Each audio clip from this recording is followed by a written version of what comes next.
In love, we find out who we want to be. In war, we find out who we are. Kristin Hannah wrote those words in her unforgettable novel, The Nightingale, and I can't get them out of my mind. Hello, and welcome to the Book Club Lounge, everyone. I'm Sarah Bridgewater, your host, and let me just tell you, you're in for a deeply moving conversation today. But before we dive in, let me set the scene. Imagine occupied France during World War II, a starkly divided nation of whispers, betrayals, and unimaginable resilience. And at the heart of it all, two sisters, Vianne and Isabelle Mauriac, find their lives changed in ways that will make you ask yourself questions about love, betrayal, and, well, the very meaning of survival. Now, let me give those of you who are new here a warm welcome. Each week, we gather around the literary fire and explore a novel that's touched countless lives. We'll unpack its characters, themes, setting, whatever layers the story lets us peel back. So, if you're someone who loves diving into the rich worlds of books and connecting over the shared feelings they inspire, this is your place. Stick around. We'd love to have you. I do want to give you a quick heads up. We're talking about The Nightingale by Kristin Hannah in this episode. And fair warning, there will be spoilers ahead as we get further into the conversation. So if you're here and you haven't read the book yet, maybe pause the episode, grab a copy using our affiliate links in the show notes, and then come back to join us once you've read it. This story truly deserves to be experienced firsthand. Now, if you've already read The Nightingale, or you're just here for an emotional journey into Kristin Hannah's carefully woven masterpiece, stay tuned and buckle up. And believe me, you'll want to hear the next few chapters. Before I go any further, I'll say this. If you enjoy episodes like this one, make sure to follow the show, share it with a fellow book lover, and hit that subscribe button. It helps us bring these stories to more people and creates a little community around the books we adore. Plus, using our affiliate link to grab a copy of The Nightingale is a great way to support what we do here. Thank you so very much in advance for that.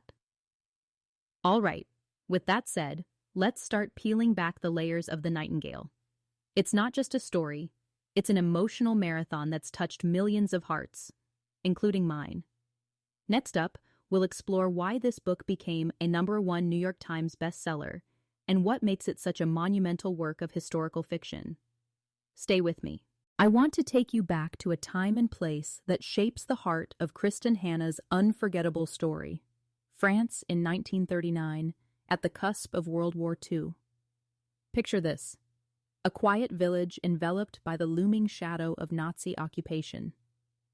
Families are torn apart. Trust becomes a currency no one can afford. And at the center, two sisters take wildly different paths through this chaos, pushing the limits of their courage and their capacity to love. The Nightingale is more than a bestseller. It's been called a hauntingly rich WWII novel by Family Circle and has resonated with millions of readers since its release in 2015. But why has it struck such a chord?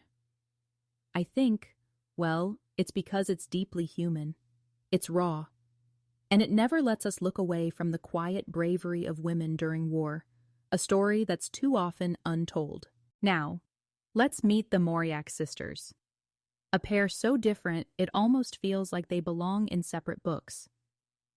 We have Vianne, the elder sister, who embodies restraint and a determination to protect her family at all costs.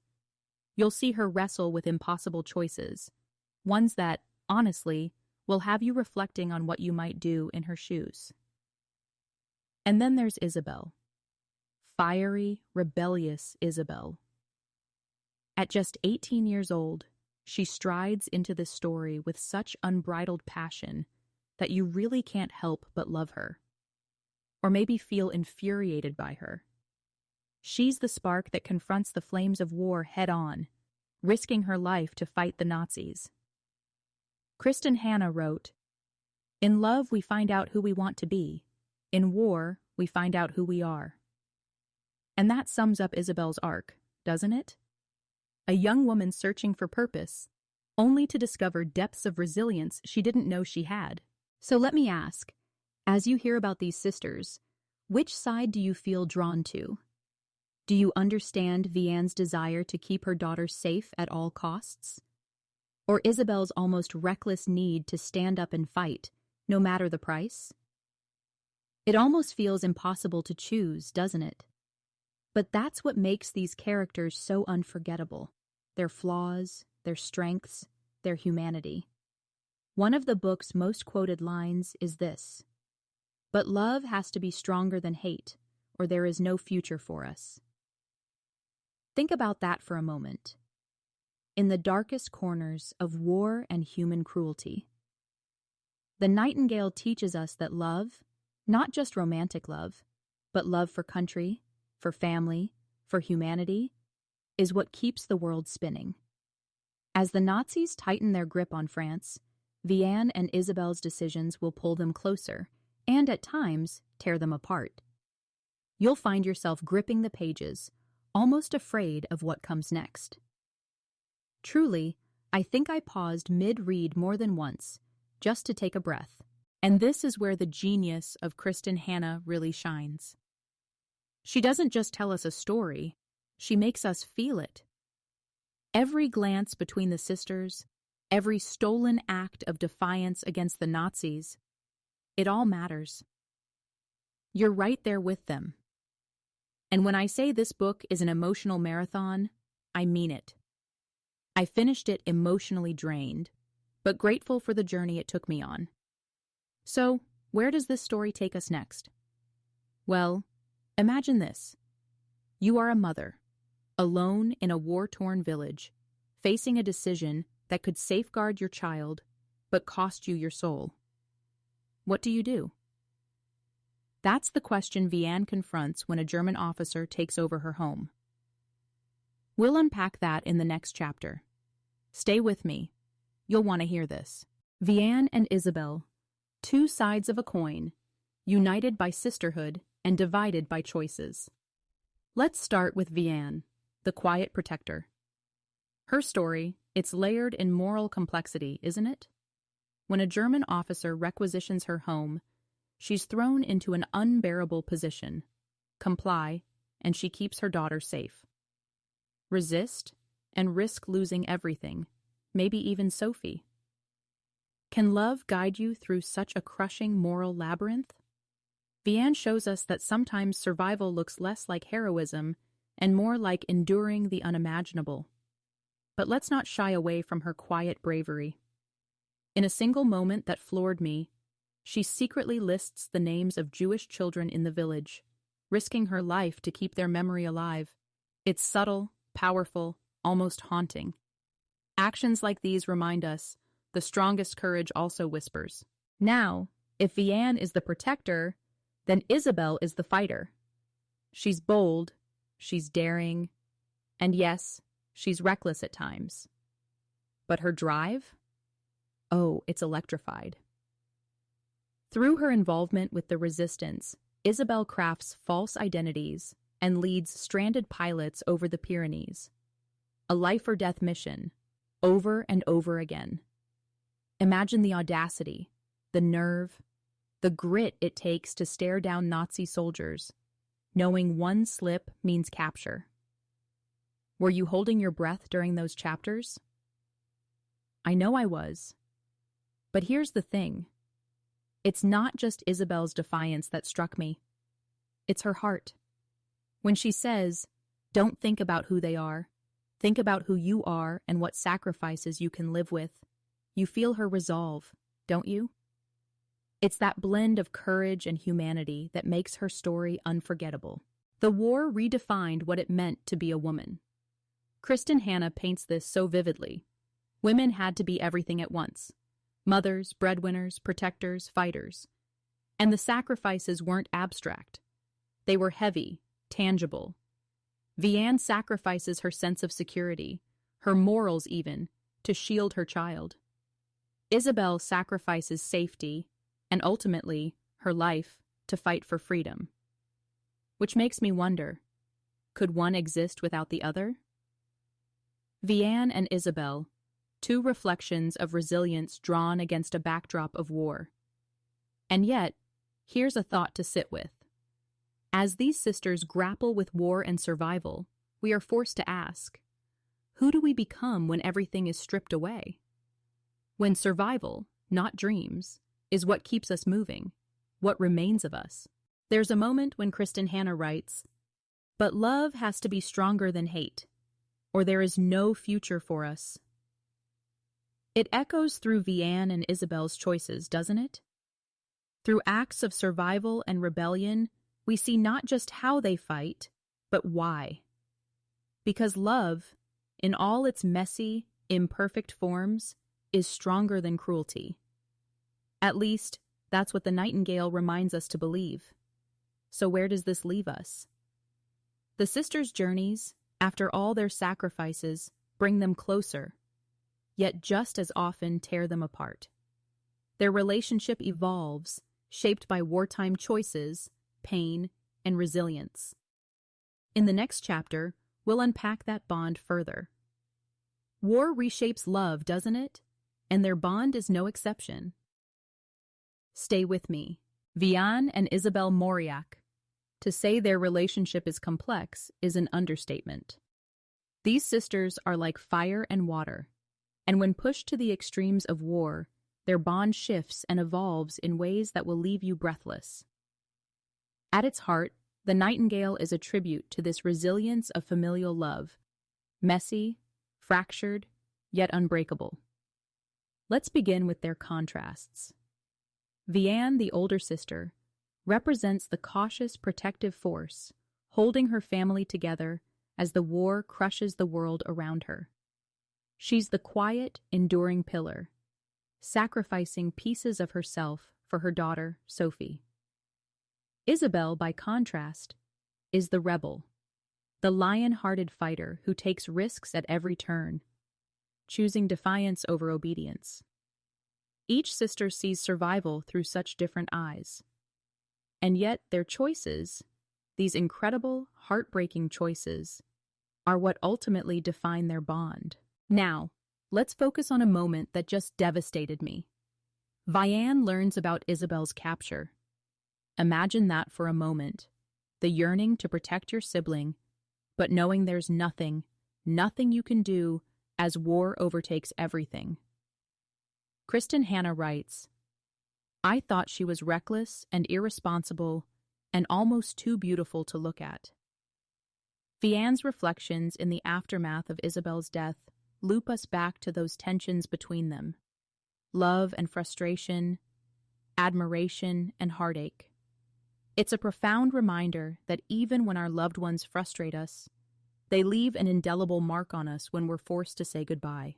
But there's something even deeper here, a theme that transcends Isabelle and Vianne themselves: legacy. Sophie, Vianne's daughter, feels like the living heartbeat of what these women fought and sacrificed for. When we see Sophie's quiet strength and her determination to rebuild after the war, it's impossible not to feel the magnitude of her mother's and aunt's sacrifices shaping her very being. Think about how one generation's resilience becomes the torch passed on to the next. Sophie is proof of the adage that their pain and survival didn't end with them. It rippled forward, into hope, into new beginnings. And yet, we can't ignore the heartbreak here. What does it mean to pass on resilience? It's such a double-edged gift, isn't it? A strength forged out of loss and pain. As you reflect on Sophie, does it feel like a victory? Or does it deepen the weight of what was lost? Kristin Hannah doesn't shy away from these brutal emotional truths, and it's what makes her storytelling so unforgettable. One quote that stayed with me, and I know it's lingered with so many of you, comes late in the novel. Don't think about who they are. Think about who you are and what sacrifices you can live with. Isabelle's words could just as easily be Vianne's, couldn't they? It's that thread running through the sisters' stories. They force us to ask, what are we willing to sacrifice, and who do we become afterward? I think that's why The Nightingale resonates so deeply. It's not just about war or survival. At its core, it asks us to reckon with love in its purest form, the love that aches, that sacrifices, that endures even amidst unbearable loss. And through Vianne, Isabelle, and Sophie, we see those truths reflected back to us. As this chapter ends, I'm left thinking, Isabelle's flame burned brightly, recklessly, but never without purpose. And Vianne's steady endurance was its own kind of heroism. Their stories challenge us. Would you be the fighter or the protector? Could you be both? And then there's Sophie, the future shaped by their choices. I want to pause here and let these questions linger. Because as we close in on the final chapter, there's still more to uncover about the ways we respond to war, to love, to loss. Next, we'll dive into how readers, from passionate reviews on Goodreads to YouTube book vlogs, have echoed these sentiments, finding their own emotional truths in The Nightingale. You won't want to miss that conversation. It's the mark of a truly extraordinary story, isn't it? When you close the book and find its echoes still lingering, still shaping your thoughts days, or even months, after. Kristin Hannah's The Nightingale is one of those rare stories, and its reception by readers around the globe is a testament to its enduring power. On platforms like Goodreads, readers describe The Nightingale as a masterclass in emotional storytelling. One reviewer shared, "I finished the book and couldn't breathe. It was that powerful." Another wrote, "This novel broke me in the best way, reminding me of the resilience found in love and family bonds." And across YouTube, book vloggers have called this Kristin Hannah's most compelling work, offering heartfelt video reviews filled with tears and gratitude. One user said, "I grieved, I cried, and I couldn't stop turning the pages. It's an experience, not just a book." Hearing these responses, you realize just how deeply this story resonates with so many, and for good reason. Whether it's Vianne's quiet endurance or Isabelle's fiery defiance, readers have found pieces of themselves in these characters. They've reflected on the sacrifices they'd make, the battles they'd fight, if faced with the impossible choices of war. One quote keeps appearing in reviews, whispered through emotional recollections. "But love has to be stronger than hate, or there is no future for us." Isn't that the essence of it all? As we wrap up, I want to invite you, yes, you listening right now, to take what you've felt while reading or hearing about The Nightingale and turn it into action. Maybe that means picking up the book and sharing its story with someone you love. Maybe it's reflecting on your own relationships, your own resilience, and how love has carried you through difficult times. Whatever it is, I challenge you to let the lessons of this story linger in your heart and guide you forward. And of course, if this episode moved you, even just a little, I'd love to hear your thoughts. Leave a comment, share this podcast, and don't forget to subscribe so we can keep exploring books that connect us all. You can find the affiliate link to purchase The Nightingale in the show notes too. It's such a simple way to support the stories we tell and the ones that inspire us. Let me leave you with one final thought. Kristin Hannah wrote, "In love, we find out who we want to be. In war, we find out who we are." That's the beauty of The Nightingale. It asks us those hard questions. Who are we when life strips us bare? And who will we choose to be when it matters most? Thank you truly for joining me in the Book Club Lounge today. It's been an honor to walk through The Nightingale with you. Until next time, keep reading, keep reflecting, and remember, love is always stronger. Goodbye for now.